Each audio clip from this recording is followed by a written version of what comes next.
Søren Wegerup, den nye skattereform, hvilken betydning får den for renteindtægterne og renteudgifterne? Så overordnet skatter det, at renteindtægter bliver lempeligere beskattet, og renteudgifter bliver lidt hårdere beskattet. Hvis vi tager renteindtægter først, så sker det, at der kommer et bundfradrag på 40.000, der betyder, at de første 40.000 kroner, man har i renteindtægter, de vil blive beskattet i bundskatten med ca. 37%.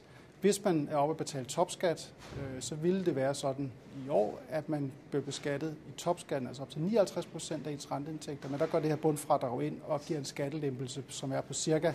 22% af de her 40.000 kroner. Og hvad så med renteudgifterne? Renteudgifterne det er lidt mere kompliceret. Der sker der det fra 2012, at rentefradragsværdien bliver reduceret fra i dag ca. 33% til omkring 25% med 1 procentpoint om året. Igen er der en bundgrænse her, der betyder, at hvis man har renteudgifter for under 50.000 kroner, så bliver man ikke ramt af denne her gradvise forringelse.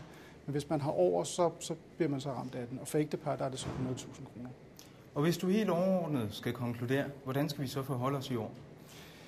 Jamen, opgaven frem til 2012 bliver at nedbringe sine renteudgifter, så man kommer under den her bundgrænse for 50 henholdsvis 100.000. For renteindtægternes vedkommende, jamen, så drejer det sig om at flytte sine renteindtægter til næste år, fordi man jo får en skattebesparelse på 22% af de første 40.000 kroner, hvis man er altså i topskatten.